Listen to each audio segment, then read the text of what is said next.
Hello everybody, welcome back. It's your boy Mr. Green Hands. I look like I fell out of the bushes, but I'm right here with you guys. And today I'm at the allotment and literally I am just trying to kickstart my compost box because I've really neglected it and really not put in much effort in trying to get it started. I've layered it, but I left it like that. I didn't add no water to it. I haven't turned it. And today I thought, let me come down here and see what is happening and give you guys, this is a lesson for everybody as well, for what not to do and what to do when you start to see this, and what aspects of it you want to try to look for and see if you are doing the correct thing as well. Because sometimes you don't know everything. And it's good to have a little research and see what's going on. Because I was wondering, why is it not going? I know I've left it for a while, you know. Then I thought, oh yeah, I haven't put any water in it for a while. So I'm turning it for the first time in about the last 2 months. Let's shred this up. Look how big this is. I don't know what I was thinking at the time when I was doing it. Maybe I was making compost for 2026. You know, because I want to get the temperature going. And I've got some paper in here, but it's really dry at the bottom. It's super dry. So I want to get this really moist and going, so in the next couple of weeks I can show you guys if it's really kick-started its action or not, because I really want it to be done, and that will save me money from buying stuff as well.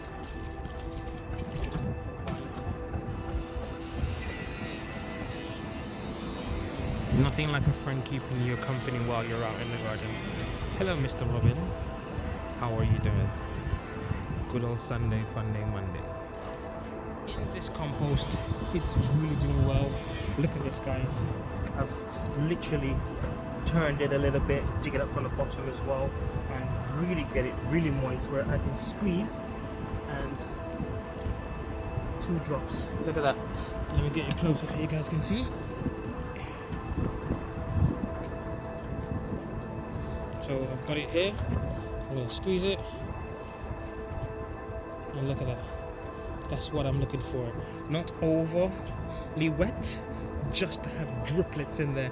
And I don't know, maybe I actually have put too much carbon in here, because you do need a ratio of nitrogen to carbon, you know, browns to greens. So maybe I've put something, but I got a pumpkin that I'm going to chop up and put it in this compost bin and get it going. There are loads of leaves in here. There is loads of food waste.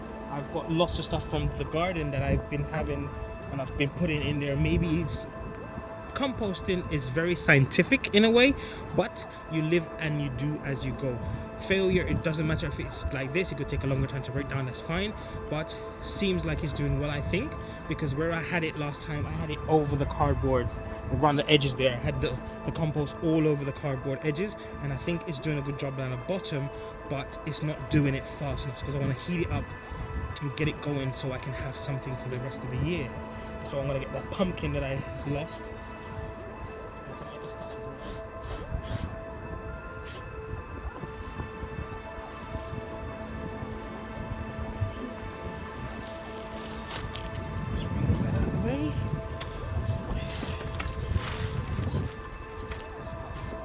You don't want to make sure, you do not want to put the plastics mixture in here. You don't want to be doing that. And you want to cover it as well later on. So avoid because obviously we're having a storm in the UK right now. And I'm out here doing this video, which is not a problem for me. But I do not want this to be overly wet. So remove all these plastics. These are all stuff that I've been having at home. I've chopped some of them up and I haven't chopped everything up, but I'm going to quickly get my machete, chop some of these things up. There's cucumber in there, eggshells. This is the big bad wolf that left me never eat him. This is a pumpkin. So I'm going to chop it up and add it to the compost, and you got to keep checking it, guys. I think it's important to check where you are, and if, like me, find out if it's working or not, add a few here and there. It's an experiment along the way. Try different things. You definitely need your browns and your greens to get your compost bin going. If you really want a hot one, you can have a cold compost, or you could just leave it and let time take its place.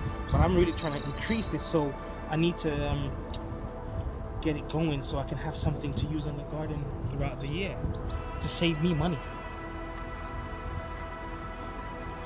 So I've got my machete here. I'm just gonna chop it, make it more finer. And you never know, I actually might have a pumpkin growing out of this next year. Who knows? Definitely who knows. Let's try to create more circumference so that they can do their thing. Paper as well. So, yeah. I know it looks mushy, but hey, this is what people grow their things in the world and get food. Let me just mix it into the compost. Give it a good stir.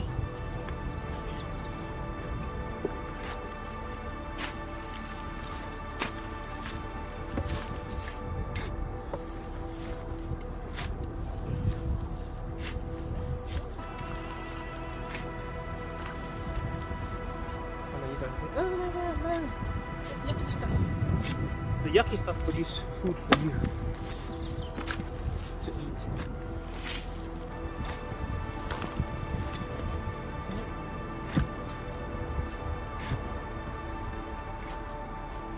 I bought a compost thermometer off Amazon to try to keep a track of the temperature. Let me stick it in and see where we are.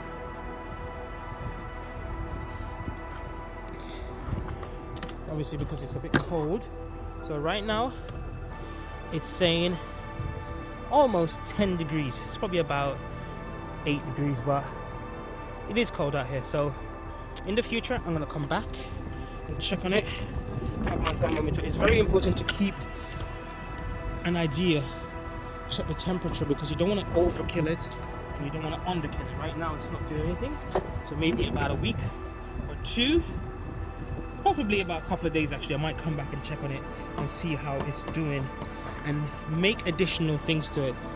And whenever you're gardening, to keep a track of your, especially compost, it is science, but it's natural science, but to make sure it's functioning and doing the right thing, keep a idea of the temperature. Some people just let it do its own thing and just leave it and let it do its own thing.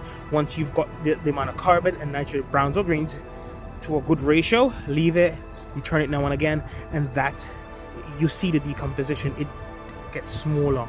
I know this is massive right now. Eventually that is going to shrink when it's doing its thing. So let me get the thing that I'm going to use to cover it, because I definitely don't want the rainwater to be going in and making it more. And I want to add another compost bin on the side here where you see here. I want to make another compost bin along here, just another one here. So once this is starting to heat up to a good temperature and doing its thing, I can, turn it over for the final turn into another one here and let it finish off here. But then I'm going to start another one in there, and I might actually have to do 3 to keep the process going. So while this one here is doing its thing, the other one is doing its thing, and my finished product will be in the 3rd one. So, and then I keep that going, then I don't ever have to buy anything. That's the point, guys. We don't have to buy everything.